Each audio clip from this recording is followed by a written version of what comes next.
கர்த்தர் நல்லவர், அவர் கிருபை என்றும் உள்ளது. கர்த்தருக்குள் பிரியமான தேவஜனமே, தேவனால் சொல்லப்படுகிற வார்த்தை இன்றைக்கு ஆமேன் சோத்திரம். எல்லாவற்றிற்கும் முடிவு சமீபமாயிற்று. ஆகையால் தெளிந்த புத்தி உள்ளவர்களாயிருந்து ஜெபம் பண்ணுவதற்கு ஜாக்கிரதை உள்ளவர்களாய் இருங்கள் என்று வேதம் சொல்லுகிறது. ஆமேன். எப்பொழுது நான் எதிர்பார்த்தது முடியும் என்று நினைத்து கொண்டிருக்கலாம், எப்பொழுது எனக்கு ஒரு நல்ல முடிவு கிடைக்கும் என்று எதிர்பார்த்து கொண்டிருக்கலாம்.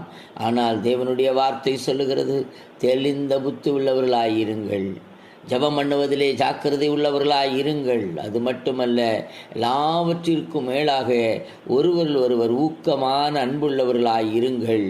அப்பொழுது பாவங்கள் மூடப்படும். எதிர்பார்த்திருக்கிற முடிவை அவர் சீக்கிரமாக உங்களுக்கு தருவார்.